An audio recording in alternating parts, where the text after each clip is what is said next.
Welcome to South Carolina Bio Leadership Panel Series with this webinar entitled Charting South Carolina's Pathway Forward. This webinar was originally recorded on July 16th at 10 a.m. While people log in, please take a few moments to learn more about our featured panelists and moderator. We will rotate their bios on the screen. We will begin the program in 2 minutes.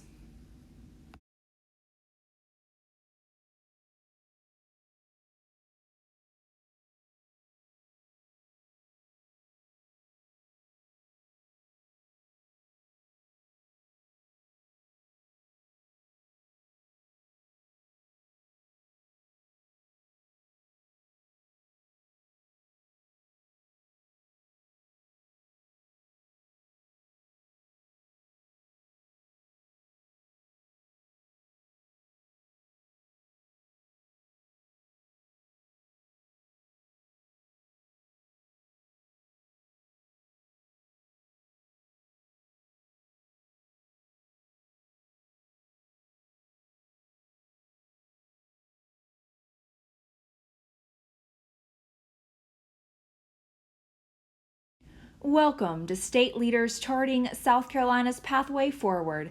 This 1-hour dynamic conversation will provide attendees with a real-time strategic update of the COVID pandemic's impact in South Carolina to date, strategies for returning to greater normalcy in the upcoming months as we continue to reopen our economy, silver linings and new opportunities that have emerged among this public health challenge. Many of you joining this morning are members or know about SCbio. And for those of you that are not as familiar with our industry organization, we will share a bit more to provide additional context and background for today's conversation. SCbio is South Carolina's lead life science industry economic development organization and public-private industry association, fueled by a mission to build, advance, innovate, and grow this multifaceted industry in the Palmetto State. There are more than 650 life science firms in the Palmetto State, creating an annual economic impact exceeding $12 billion in a diverse industry that is recession resistant and spends approximately 3 times more on research and development than all other industries. South Carolina's life sciences companies are represented with circles on this statewide map, demonstrating an industry that is throughout the state and is comprised of several dynamic segments, including pharmaceutical and biotech, medical devices and medtech, digital health and health IT, research labs and testing, bioscience distribution, and bioag. SCbio focuses on creating the nation's most fertile life sciences ecosystem and business environment to diversify and strengthen our state's economy, and ultimately create high-paying jobs, spur new capital investment, and serve as a powerful solution provider for the healthcare industry and patients. SCbio's role expanded dramatically with the onset of COVID-19 as we continue to work with our many life science companies to directly battle the pandemic, with strategies ranging from an online COVID-19 emergency supplies portal for healthcare providers and businesses to launching a South Carolina Life Sciences job board to serve as a career opportunities resource for those furloughed or out of work, as well as those new graduates, all looking for employment as our industry continues to grow in the midst of this pandemic. SCbio is led by President and CEO Sam Konduras. He will be your moderator for today's discussion. Take it away, Sam. Good morning, everyone. On behalf of South Carolina Bio, which you just heard more about, we're appreciative that so many of you have joined us for this virtual panel discussion featuring top South Carolina leaders that continue to help our state forge a pathway through the COVID-19 storm, ultimately to a brighter future. All of us want the reopening of our economy to happen as safely and as effectively as possible. And we also want to grasp and leverage any silver linings available to us. And even in the midst of extraordinary challenges created by this pandemic, the silver linings are real. For example, telemedicine has advanced the equivalent of 10 years in just a few months. Many businesses have rapidly adapted to highly effective remote work strategies that have even increased efficiencies in some cases. And we believe there is now an unprecedented opportunity to bolster the still thriving and growing life sciences industry in the US and specifically South Carolina, especially if we're bold, strategic, and deliberate in our efforts to continually actively build and strengthen our life sciences industry ecosystem and infrastructure in the Palmetto State, which is still quite young, with the goal of making South Carolina one of the most appealing locations in the country to onshore, repatriate, and develop and produce new drugs, new medical devices, and PPE. Speaking of the industry itself, I'd like to thank one of our unique partners, Amgen. They are one of America's most iconic pharmaceutical innovation companies and have graciously sponsored this morning's panel discussion. SCbio and Amgen enjoy a strong, supportive relationship, and among so many other things, Amgen continues to conduct leading-edge clinical trials in South Carolina, giving some of our sickest patients direct access to some of the most promising experimental cancer drugs in the world. And I now have the privilege of moderating a dynamic, informative conversation with our state's top epidemiologist, the chairman of the Ways and Means Committee, the senator leading the Labor, Commerce, and Industry Committee, among other roles, and our terrific and supportive Lieutenant Governor.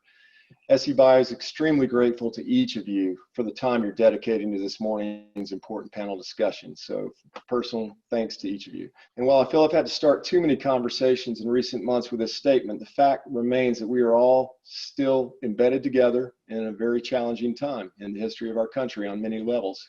From dealing with the most significant public health crisis in modern history to our shared and ongoing quest to achieve social justice for all of our citizens.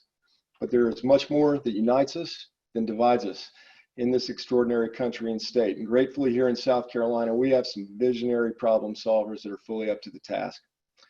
And I can't think of anyone that has had a bigger task and a more important job in the year 2020 than Dr. Linda Bell. She serves as Director of Public Health, Communicable Disease Prevention and Control at South Carolina DHEC. Dr. Bell, let me start by just thanking you first for the incredible effort and unending work displayed by the DHEC team and yourself. And I want to, on a personal note, thank you for just your steady, calm, and knowledgeable scientific clinical leadership throughout the pandemic. So first and foremost, how are you doing? Well, good morning, Sam. Thank you so much for the invitation and for asking about me. Things are, this is a challenge for not just public health officials, but for every single person here in South Carolina. So I think our public health professionals are holding up okay. We know you've been working. It's an amazing task, and you know, we're okay. We were having a little technical difficulty there, but I think you're back. Well, listen, we know you've been working just relentlessly for several months, so please take care of yourself as well as the rest of us. And you know, to get our discussion formally started and calibrated, please provide just a high-level update on the current status of COVID in South Carolina, some progress made to date, and maybe any trend information that could provide some indication of projections moving forward, and how DHEC's working to prepare accordingly. So Sam, I apologize if there are some technical difficulties. That I am getting a message that I have an unstable internet connection, so I may be freezing up. I think I heard most of your question. You're asking about projections of where a current update of where we are and where it looks like we may be going. Sure, yeah, just a current status of COVID and any trend information going forward as we try to project as best we can. Sure. If I could have the next slide, I can show a snapshot of our epidemic.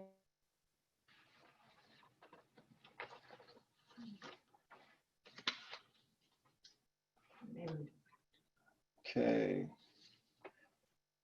Looks like we are having a little bit of unstable internet connection there, but see if we can resolve that quickly.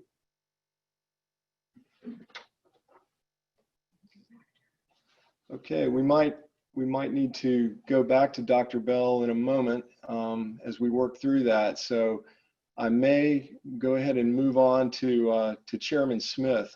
And Chairman, I want to also thank you for your leadership during all of this. You know, as the state's chief budget writer, in your role leading the Ways and Means Committee, quite a job that you've had, and obviously the budget process that normally would take place was interrupted by the pandemic. A lot of necessary stopgap measures were taken, and we know that the legislature will continue reconvening late summer, early fall, even to wrap up the budget process. Could you kind of give us some perspectives on where that all stands today, some of the complexities, frankly, that you're having to navigate, and help South Carolinians better understand how that process might unfold in the weeks and months ahead?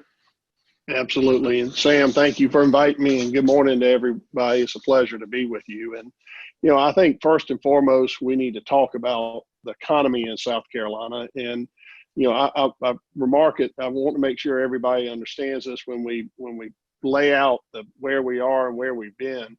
Last year and the last few years, you've seen record income and revenue coming into the state of South Carolina. And that's due in no large part to the strength of this economy, the diversification of the economy, and organizations like yours and everyone else that have contributed and made South Carolina such a strong economy. I look at this and, you know, where we were and where we are now, and I think we're fortunate to be where we are now, because it's because where we were a few months ago with the strength of the economy, we were probably tracking, you know, with a $9 billion budget, almost $1 billion of new revenue growth, of recurring revenue growth at that time. You know, when we were in March and the BEA met, the Board of Economic Advisors, and they tell us where our revenues stand, they told us that we really, you know, although we were expecting the downturn when the economy was shut down, that we were tracking ahead of expectations, and we were able to kind of level off at that point. You know, I do want to thank, you know, I never want to miss this opportunity, is Governor McMaster and Lieutenant Governor Evans, about their way. They are leading this economy. They are the ones who have made this so strong for us, and they're doing a good job in leading us through this crisis. You know, we got one leader in the crisis, and that is the governor, and his team, and they are doing an excellent job. I'd hate to be in Dr. Bell's position. I know that's very difficult upon her, but it's also very difficult upon the governor and his administration. And I want to give a big thank you for what they do in that regard. You know, obviously after the budget, after we passed a budget, and we passed a budget that had $840 million of new recurring revenue, and we were making large investments in building the foundation of this economy, and we had a lot of non-recurring revenue in there too. We took a break, and the House always furloughs after we pass a budget, and then lo and behold, we came back a week later to deal with the crisis that we were facing. So we've been back in session 3 times since March, when this occurred, to make stopgap funding measures on 2 occasions, and also on 1 occasion to appropriate the CARES Act money that came from the federal government. So we're going to be going back in September. I think it's September 15th or somewhere around that time frame, to complete our work on the fiscal 2021 budget. We have not completed that yet. And quite frankly, I've worked closely with Chairman Leatherman, who's doing a super job. And we probably decided that it was best for the General Assembly to come back when we have a better idea of where revenue stands. We were hoping that the coronavirus and COVID-19 would be behind us at this point. Unfortunately, it is not. And so it proves to be prophetic that we waited, because otherwise we would just be making educated guesses, which would likely have been wrong. The BEA, the Board of Economic Advisors, would meet next week. We're all anticipating those reports. From what I understand is, you know, I think South Carolina still is a little bit, you know, ahead of projections, and have a little bit of revenue growth. And compared to other states, that's amazing. And so that again shows a testament of this economy and where we are. And I hope that stands true. But they gonna look at what happened when we closed the books for this fiscal year. And as you know, yesterday was tax day, and we deferred tax day until then. So we've got to count those revenue collections and coming in, because that will be counted in last year's last fiscal year's budget. So we're going to close those books. BA will meet at the end of August, and at that point we'll have a very good projection of where we close the books from last fiscal year and where we're moving forward. And then we're going to start trying to plan a budget from that point. But I think it's safe to say that we're going to have priorities of continuing to keep South Carolina healthy and continuing to combat this crisis, and making sure that there are protections in that. And that'll probably be the priority when we go into the budget next in a few months. That's a great update, and we appreciate you kind of laying it out for us. And again, the leadership that it takes. You really just can't make this stuff up, as they say. It's a year that none of us could envision, and we're all having to rally together. So thanks for that. And on the economic development front, Chairman, gratefully, the life sciences industry has remained very robust during this present crisis. Other industries, aerospace was down as much as 70% at one point. Global supply chain issues, impacted the automotive sector very heavily. It was about 40% down. So, gratefully, many of our companies like Nephron, Thorne, Becton Dickinson have continued growing and even having greater revenue generating opportunities and job creation opportunities. And so there's a unique opportunity, we think, for SCbio and the state economic development partners with commerce and legislative support to develop creative, aggressive strategies for onshoring, repatriating life science products that are currently made offshore. And, so from drugs to medical devices to PPE. So as a silver lining, how important do you believe the state's renewed focus, which you've helped us do on actively strategically growing this industry, is during COVID and frankly as we move into the future? Well, and first, I need to again thank your industry, because not only have they grown during this time, they have been a trusted partner in fighting the COVID infection. And without y'all, it really would be in a lot of trouble. Laboratories across the state have stepped up and assisted in the COVID testing. You mentioned Nephron, and a number of other companies have provided sanitizer, PPE, and it shows the strength of South Carolina. It shows in a time of crisis how we come together, and y'all have been leaders. And so, part of that, as you say, is I think people need to recognize the contributions of the bio companies in South Carolina. I got BD in Sumter County. I am so proud to represent them and what they do, and they are continuously expanding. And this is an industry that you mentioned is recession proof by and large. This is an industry that it provides good, high paying jobs to the citizens of South Carolina and brings money into our economy. So, over the years, it's been a quiet industry. It's developed, and it hadn't gotten a lot of attention over these past few years as we've grown. But, I think it's brought to the attention of the leaders of the state that this is a viable industry. We need to be a leader in this country and bringing more bio companies to South Carolina. Your map that you showed earlier has companies all over the state and counties all over the state. And we need to continue to expand that and work with you all, because these are the type of jobs that we want in South Carolina. We want high paying jobs that are that have more training and more of a future for individuals to engage in, and that's what I think we ought to do. So I think what we need to look towards is A, building your organization and building your companies, and B, making sure that we are actively out recruiting them, and that commerce and that the state of South Carolina is an active partner in bringing these companies here. Thank you for those supportive comments, and our role is very humble. We feel privileged to be able to represent the industry, try to be a voice for it, and we do see incredible economic diversification opportunities for South Carolina, and this has been a bright spot during the crisis. So we're going to build on that, and thank you for all that you're doing to support us. And I'll say going forward in the conversation, we still hope to bring Dr. Bell back in, are having some technical difficulties with that. So we're going to keep going forward, and again, we'll bring her back into the conversation as soon as we can. So, Chairman, I'm going to shift over to your esteemed colleague, Senator Tom Alexander, who represents the other branch of our legislature. And, Senator, you have been a staunch supporter for so long for life sciences, healthcare in South Carolina.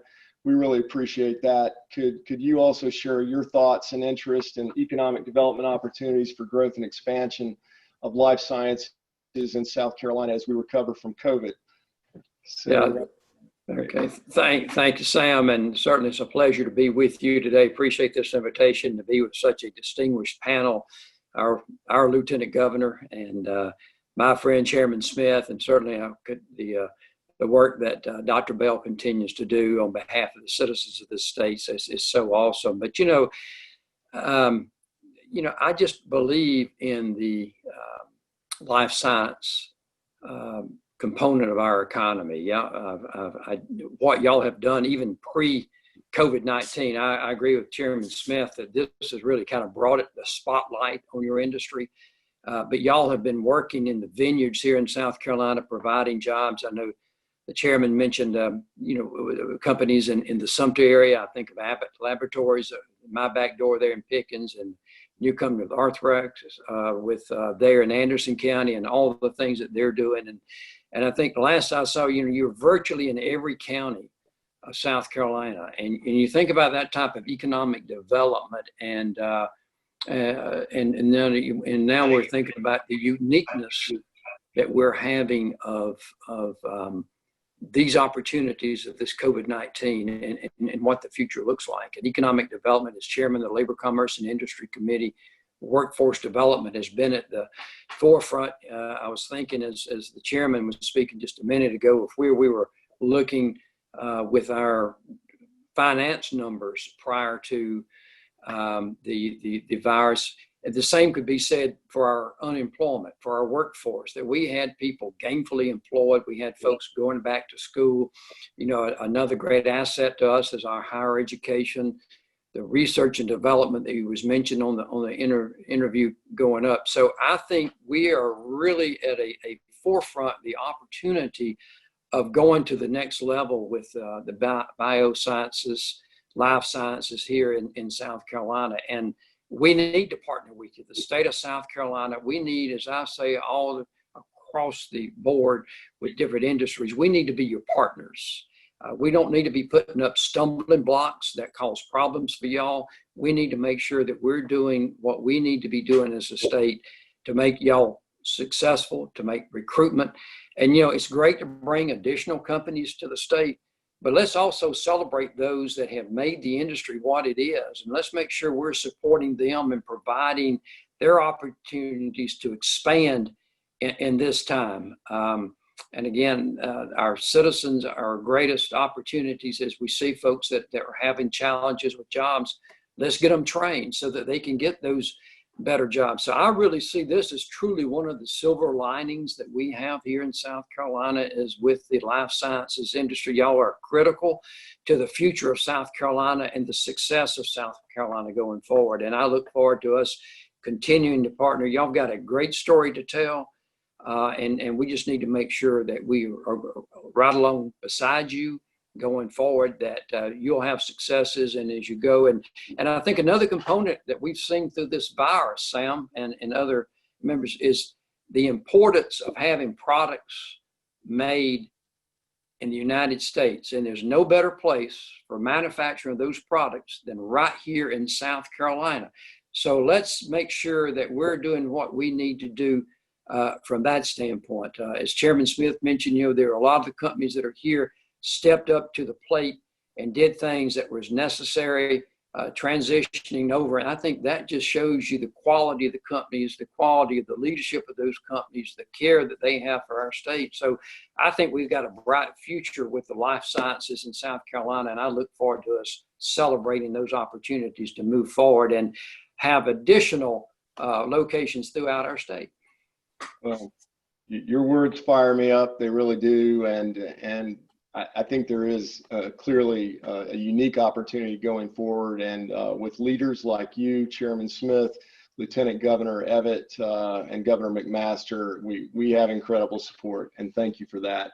Yes. You know, you've been serving this state for probably almost 3 decades. Hard to believe, Senator Alexander. So thanks for the resilience and what it takes to be that kind of public servant. So from the many hats you wear, from chairmanship of Labor, Commerce, and Industry to serving on the Medical Affairs Committee and other roles that I know you have, tell us a little bit about some of the work that you and your fellow committee members have been doing to help ensure the safest, most effective pathway for the state through this challenging time, and some of your perspectives, you know, on the current realities we're dealing with, as well as potential pathways forward.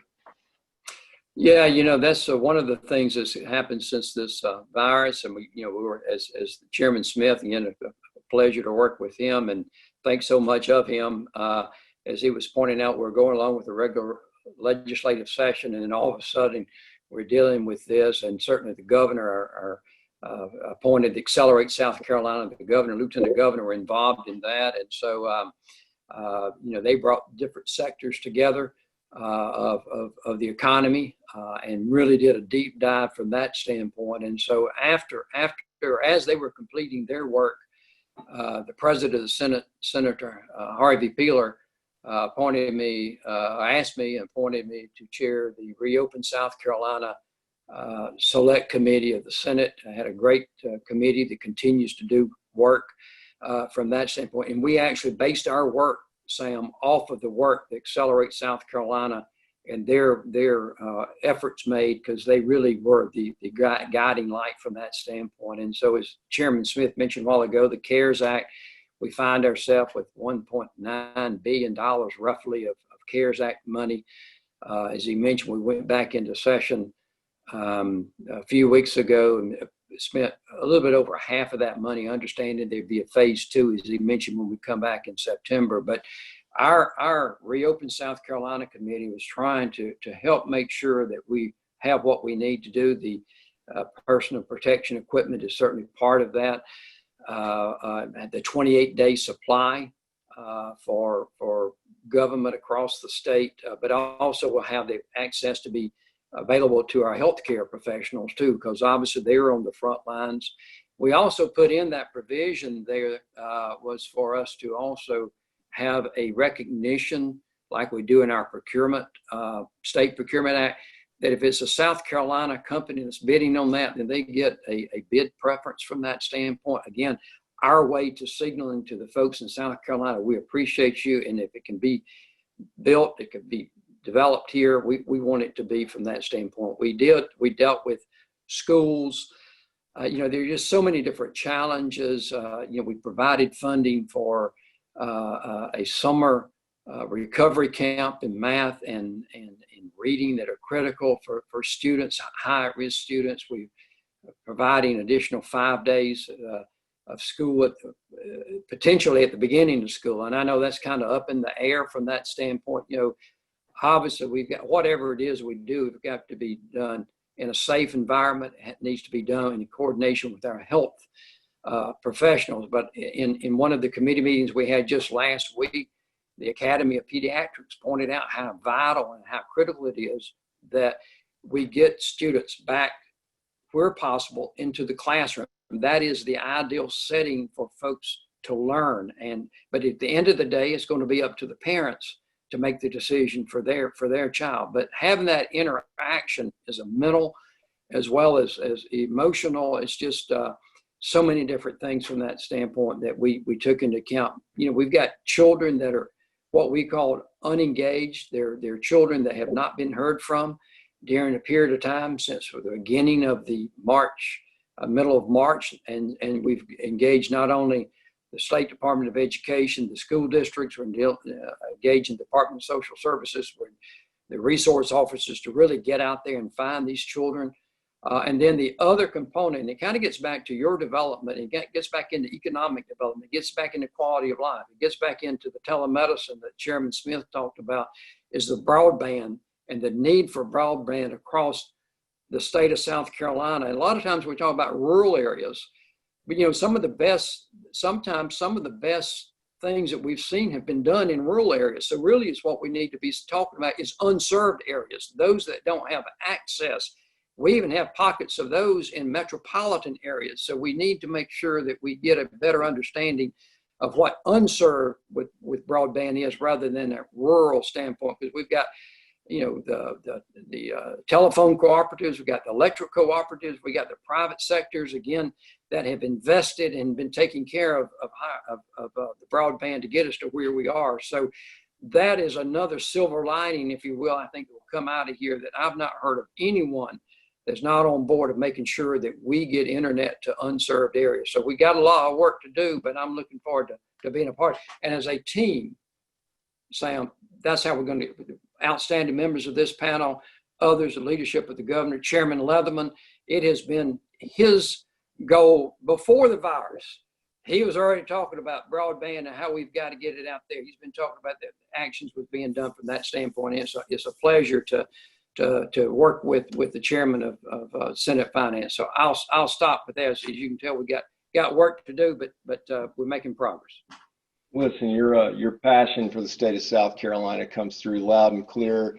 Thank you for the great work for talking about and tackling even issues around, you know, reopening our schools. None of these things are easy, and No.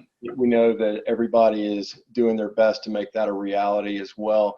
So before we go to our esteemed Lieutenant Governor, we are grateful to have Dr. Bell back on deck with us. And Dr. Bell, again, thanks for joining. And I know you were just starting to kind of give us an update on the impacts of COVID in South Carolina, where we stand today, and you know what you see going forward at this point based on the data that I know you're evaluating constantly.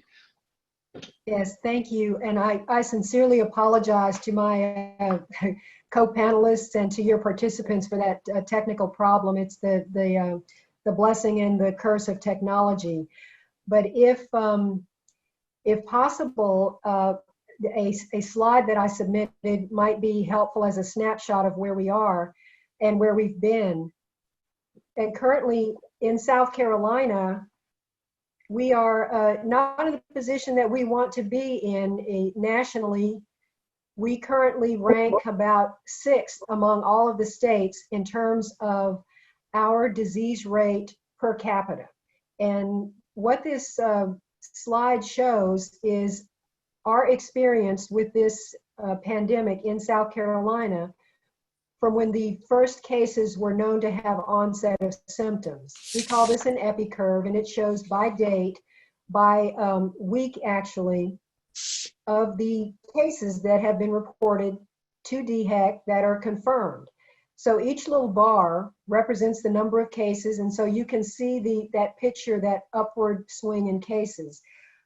Before I talk about where we've been, I'll just give a current update that I mentioned that we are roughly 6th in the nation, depending on which metric you use, in terms of our rate of cases per 100,000 population. And 45 of our 46 counties are on an upward trend with their case report forms based on the number of cases reported in the last 14 days. And we monitor projections like that carefully. To date, we have 62,071 individuals who have been reported to DHEC, and unfortunately, we have 984 deaths in South Carolina. We are looking at this upward trend with great concern. We're monitoring the hospital bed utilization.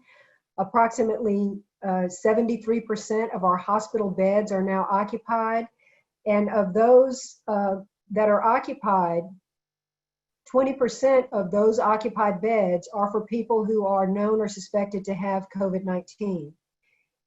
We, going back to that curve, we should be aware that through our entire pandemic experience, approximately 37% of all the cases that have been reported to us have been reported in the last 14 days. So that tells us that we're not going in the direction that we wanted to go in.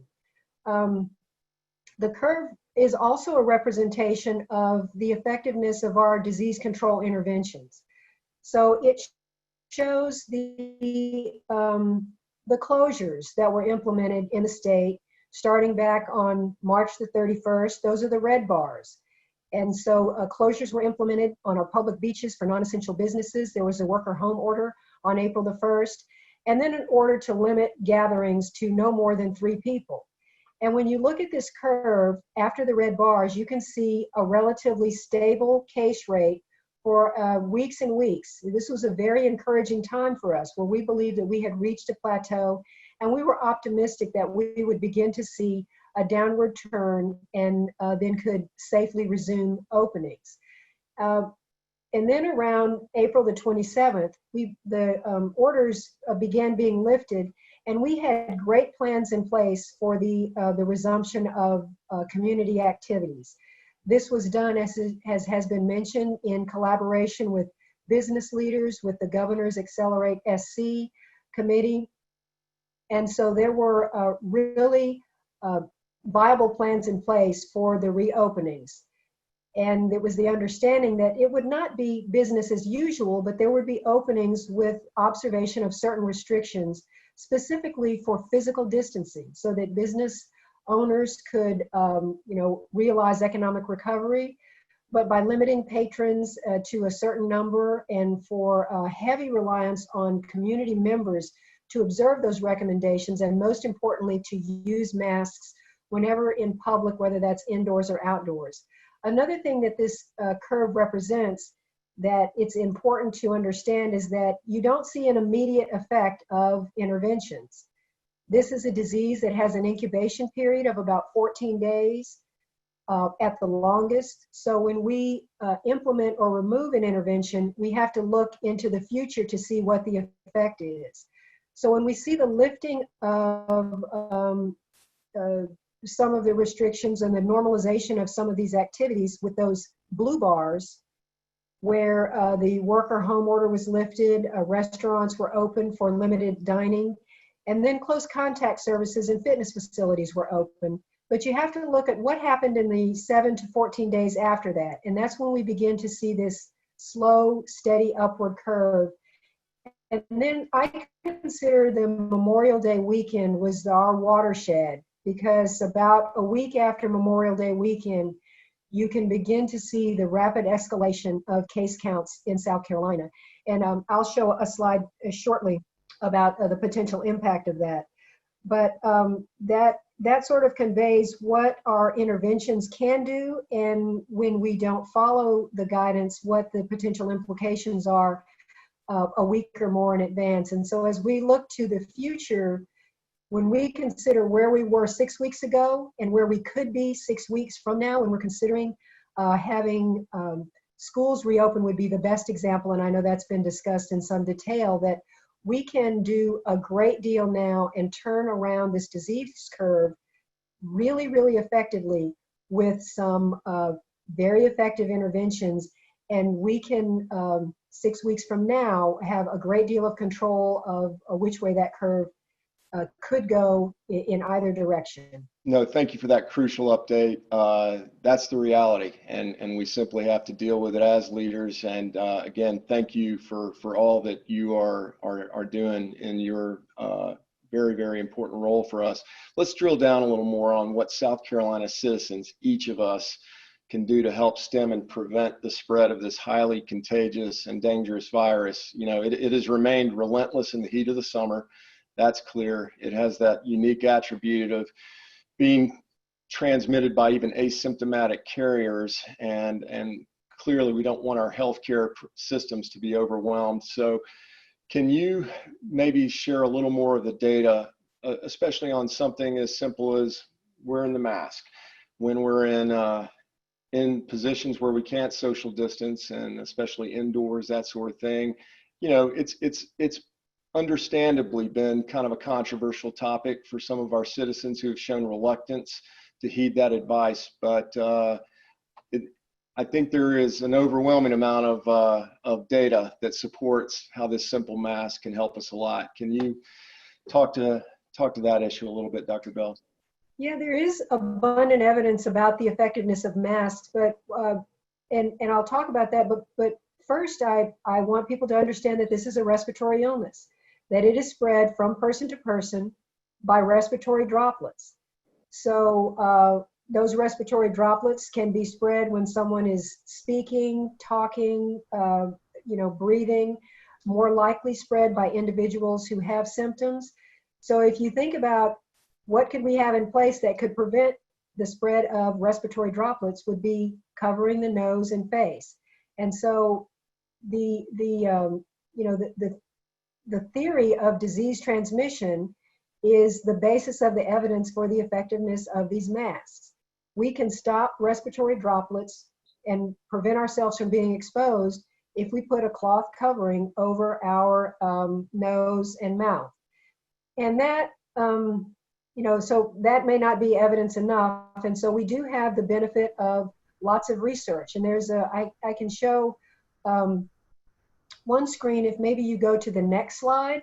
This best speaks to the evidence for the effectiveness of masks. If people can't appreciate how we can control respiratory droplets with source control with face masks, well, there's abundant evidence that's been published in numerous journals, peer-reviewed journals. This means that scientists have conducted research and have published this information.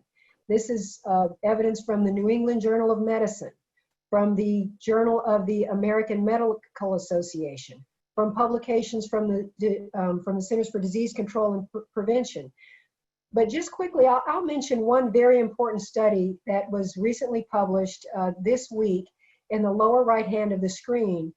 And this speaks to the absence of apparent transmission of the SARS-CoV-2, that's the virus that causes COVID-19, after 2 stylists were symptomatic, working. So this is an example of this, the close contact who did not recognize that their symptoms were associated with COVID-19. So they continued to work while they were symptomatic. But this particular business had practices in place requiring that all employees and all patrons use masks. So after these 2 stylists worked for many, many days, having contact with approximately 139 clients, that both the stylists and the clients were using masks and there was no transmission. And so there's abundant evidence in other countries how they have brought their disease control, their disease activity levels to a very low level with the widespread implementation of masks. And I can use closer to home here other than other countries. If we look at New York City, the previous epicenter of this outbreak in the United States recently reported 0 deaths in New York City due to COVID-19 after coming from being one of the hot spots in the internationally. So we can get there, and that was realized. I have abundant evidence from many, many settings that masks do work. Thank you for those remarks. And I know Lieutenant Governor Evett, who's going to speak in just a moment, has also been a staunch supporter of that practice. And let me wrap with you right now, Dr. Bell. Again, just thanking you for the incredible effort and energy that you've had to expend for many months, and will likely have to continue doing forward. Hopefully we can support you fully in everything that you're trying to do to educate us and keep us on track. Moving on to our Lieutenant Governor, Evett. I want to thank her for really being such a strong advocate of the life science industry and its role. You've had a hands-on role with us, Lieutenant Governor. You've participated not only in multiple missions, but you've visited so many of our companies across the state, from Nephron producing respiratory therapies to Charles River to Abbott, which Senator Alexander mentioned. And so your hands-on approach and demonstrated support has been much appreciated. Before we talk about even that, maybe let's first focus on your role as one of the leaders with Accelerate SC, and how that group has been kind of a guiding light. And if you will, take us through some of the process that y'all have been through, and what is going to continue with Accelerate SC going forward. Well, thank you so much, Sam, and thank you for having me here today along with our other panelists, good friends like Senator Alexander and Representative Smith. Thank you so much for your support in the House and in the Senate for the recommendations that came out of Accelerate SC and everything you do working hand in hand with us in the governor's office. And to Sam and I mean, what can I say? You know how passionate I get about life sciences, and I know we're going to talk about that a little bit more. And to Dr. Bell, thank you for all you did with Accelerate SC and for your advice. I know it is definitely, you don't sit in an easy chair either, with a lot of responsibility weighing on you. But Accelerate SC was the governor's vision of how to safely reopen South Carolina, doing what he does best, bringing in all the best and brightest from across the state, from businesses to local leaders to our medical community, to sit and talk about. I know one of our own that we love so much, Lou Kennedy with Nephron Pharmaceutical, was part of Accelerate SC. And we tried to give a very comprehensive look at what was going on and what would be the best way, as I said, to open up South Carolina. So we broke that into 5 different pieces. We had governance and we had response. We had information, which a great web portal came out of. And I want to thank SCbio, because while that was being built, you guys played a key role in getting out a lot of information to businesses about how to protect themselves, how to get involved, or how to get connected with people selling PPE so that they can continue working and keeping their employees safe. So thank you to SCbio for what you did. You guys were such a huge help to the state as we were going through it, not even in the reopening process. We looked very carefully at CARES money and how do we use that money, the $1.9 billion that Senator Alexander talked about, and how did we get that money to businesses quickly?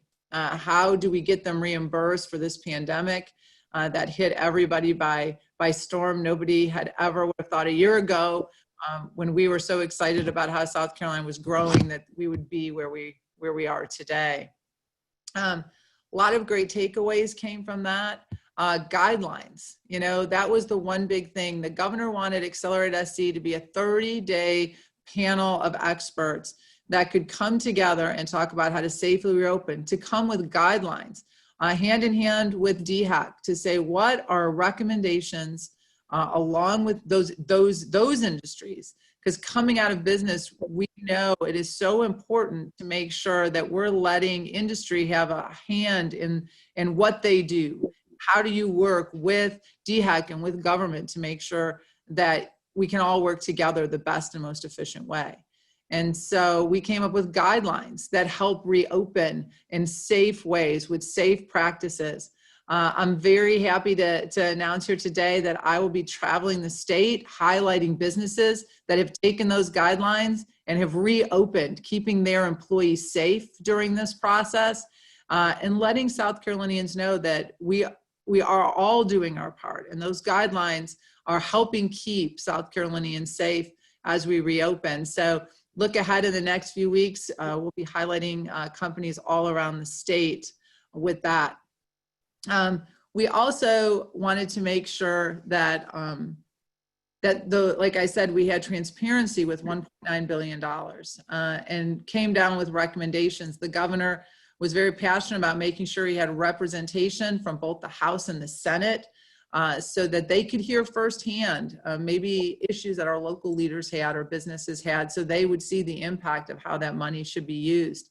And again, as Senator Alexander talked about and Representative Smith, broadband was a huge topic, and why we need broadband dollars to help reach across our state. We have many dead zones. The governor talked about this yesterday with talking about schools and the importance of safely reopening and using the dollars that the Department of Education received during the CARES Act funding to do that. Because there are sectors of our state where virtual learning is not happening because it can't. And that's why it's so important to make sure that we give choice to our parents. I think he said that very clearly and very deliberately, is that some children do not do well in a virtual environment. I'm a mom. I have 3. I can tell you all 3 of my children are different. My youngest is still, he's a middle school. And so last year was really challenging. To a very good student who does perform well with no issues, he had big challenges with shifting to virtual. There are students who have IEPs and other things that virtual is not working for, and we have to serve those students and we have to serve those families. So, making sure that we can reach them and they're not left behind. We know that Senator Shealy and Representative Alexander talked about this. We have 10,000 students that have fallen off the grid since we went virtual. We have to find out where they are. We have to re-engage them. Dr. Bell has said it in the past that there are lots of factors to keeping healthy. Mental health is one of them. And some children aren't doing good in this environment in a mental health capacity. And I think this is good, having a conversation, just like the governor did with Accelerate SC, finding, good ways, safe ways to get our children re-engaged and back in school is very important. Just like we did with the business sector of our economy. And although we keep moving forward, I think we are doing a good job. As I talk to businesses around the state, they are very passionate about making sure that they create safe working environments for not only their employees, but for their customers. They know that's their lifeline. So they're doing everything they can to do that. And I think this is where SCbio and life sciences have really come and had a spotlight put on them about how important this industry really is, not only here in South Carolina, but all over the globe. Well, listen, thank you to you and the governor and the executive branch of government for all that you're trying to do. This is not for the faint-hearted. These are real issues, and we're going to have to just keep plowing forward together. And your passion for our industry, I think we're going to put up a couple of photos just to demonstrate. I think one of the first times you and I really met and got to engage was at Abbott in Pickens County as we did a tour, and it just grew from there. And you've been kind of an intrinsic ambassador for this industry. I think one of the photos showing is when we were in Philadelphia presenting to life science companies from all over the world. I think we had 14 countries represented that morning, kind of telling the story. And I can, at least as an encouragement to everybody, say there are definitely active projects brewing right now that are showing great interest in being part of the state of South Carolina's life science industry. And with that, even more importantly, is the fact that we've got over 600 companies here that are our top priority to help them continue to prosper. Thanks for being part of that. And as we move toward a wrap, let's just say I was going to ask all of our panelists to give some final insights. I'm going to selfishly ask you if you would give some of your thoughts on what you've learned as you've kind of deepened your relationship with the life science industry and see the prospects for more growth going forward. Well, Sam, that was such an eye-opening day for me, because I think sometimes we don't realize how all-encompassing life sciences are, from the manufacturing end to the research end to the pharmaceutical end.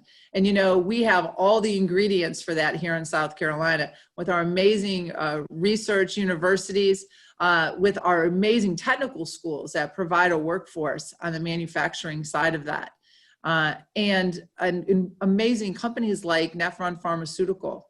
One thing I've seen as a huge silver lining, if you can say, is there a silver lining with COVID-19, is just the spotlight, again, that is put on this industry and how vitally important.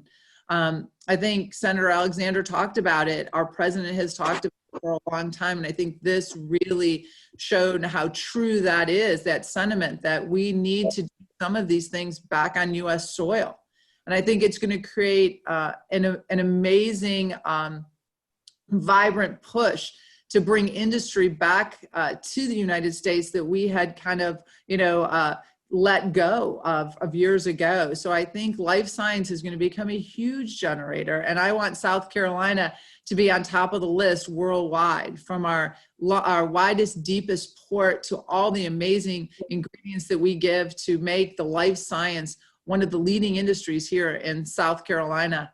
Senator Graham came to an Accelerate SC meeting along with Senator Scott. And Senator Graham talked about how businesses right here in South Carolina shifted what their normal course of business so that they could make PPE product for not just South Carolinians, but for U.S. companies in our great country. And so he would love to see South Carolina be the leading manufacturer of PPE in the world. And I don't think that is a pipe dream. I think we have the know-how and the ability. We have you leading the charge, Sam, with SCbio. You do a great job. I mean, you see how excited you got me about this industry. I have loved my time visiting amazing people in your industry like Thorne and what they did and why they chose South Carolina. They chose South Carolina, their president said, because of Team South Carolina. It's the way we in the executive branch work with our great senators and representatives to make this a thriving environment for business. We have great people here in South Carolina, and we have the most beautiful state in the country with our oceans and our mountains.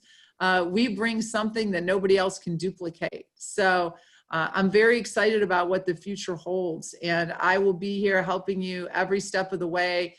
This industry has the full support of the governor, and we're very excited to take over as the state that they want to come to. We want to steal that award away from New Jersey, Sam. We want it to come here to South Carolina. Listen, I love it, and again, grateful for these silver linings, and the fact is we do have a bright future in so many ways. We just have to keep working our way through this. So needless to say, look forward to working shoulder to shoulder with you. And as we have about 3 minutes left, I want to quickly shift to Senator Alexander and then Chairman Smith and wrap with Dr. Bell. Just any final thoughts, insights, lessons learned, whatever you'd like to share, Senator. Sam, I tell you, it's just been a great pleasure to be with you today. And I just think our future in life sciences is going to be so bright because of the team spirit and us working together. And I agree with the Lieutenant Governor. Our people are our greatest asset. I think back to the times of Textiles, to how we've transitioned South Carolina before. I think people of South Carolina, their work ethic and their commitment and dedication is the greatest thing that will make us even more successful with life sciences. And I look forward to continuing to be a part of this team. Thank you so much, sir. And let me shift to Chairman Smith for some final words. Thank you, Sam. And again, I appreciate y'all having me, and it's an honor to serve with these distinguished individuals on this panel, and I appreciate being a part of this. Let me say, following up on what Lieutenant Governor and Senator Alexander said, is the greatest thing about South Carolina is its people and our resiliency. And over these past few years, you've seen us, it started with the Great Flood, and then we've had a natural disaster every year. And jokingly, we were dealing with, when we were dealing with the budget, we were talking about having a resiliency fund and something for natural disasters. And we were working our way through it, and it got a lot of attention in the press. And we were like, what do we have in store for 2020? Well, goodness gracious, none of us predicted it would be a global pandemic of a respiratory illness. But the one thing that we've learned through every one of these events and disasters is that South Carolina comes together. It makes us a great state, and we will persevere through this, and we're going to come out of this better. And I look forward to working with everybody in that regard to make this better. And we will learn our lessons from this. We will dedicate and grow and make ourselves stronger from these issues. But the one thing we won't lose focus on expanding our economy, making sure that we are investing and making decisions and policy decisions on the state level that helps brighten the future of South Carolina. And the South Carolina bio industry and life science industry is certainly part of that. And I look forward to working with you in that regard. Thank you so much, sir. Again, your support is felt and appreciated. And then we're gonna wind it up with Dr. Bell, which is probably appropriate. We have a lot of work ahead of us, and as citizens, Dr. Bell, I know we need to rally. Final words from you, please. Well, thank you for the invitation, and I just want to, I'm grateful for the co-panelists because of what I've learned about the life sciences industries and opportunities in South Carolina. That technology is so important. We're getting so many questions about what does the future hold for treatments, for vaccinations, for equipment. All of those things are so vital, but I want everyone to understand, and I mean everyone in South Carolina, we've each spoken about the people in South Carolina. And there is absolutely a role that individuals can play who does not rely on technology. We have a low-tech intervention that is available to everyone, has nothing to do with access to care, technology, and it is the most effective intervention that we have. And I ask everyone, all of the South Carolinians, to be compassionate, to be socially responsible, that we have been resilient through many disasters, and we're asking for another sacrifice. It's actually a minor inconvenience for some, but some people consider it a sacrifice. We can be in a completely different place in 4 to 6 weeks if South Carolinians will practice physical distancing and use this low-tech option of masks. We can completely turn this around and have safe environments, everything that has been spoken to for our business recovery, for our lifestyle recovery, and particularly for children returning to school in a few short weeks. And I'll just end on saying this is ever more important now as we move into the fall and winter, where we will be confronted with the flu season. We can override or overwhelm our hospital capacity if we don't do something immediately. And it's entirely possible. And so I just urge everyone to please pay attention to the recommendations that we have abundant evidence that tells us work. And we can be in a completely different position with South Carolina's recovery in the United States. And that positive picture that we want to show everyone is entirely possible and is entirely within the hands of every individual. We've never had an opportunity like this before. Thank you so much for that image, Sam, that this is in everyone's hands, and we can take control of this as individuals. Thank you so much. Absolutely, and not being funny, it's not a big deal to do this, as consideration. I have an 81-year-old mother who has lung issues, and I don't want to be the asymptomatic carrier who gives her this virus. So thanks. I think we have been very authentic today. There's a lot we're still learning. My confidence is increased dramatically by the four of you to have this kind of leadership and real passion and empathy for the citizens of the state. So thank you very much, everybody. I want to also wrap thanks again to Amgen, who sponsored today's session. We will continue this series going forward. Wish all of you health and safety. And, let's remain optimistic even as we work through these very real problems. So much thanks. I know we went a couple minutes over. What a great session. Thanks, Sam. Take care. Thanks, Sam. Thank you.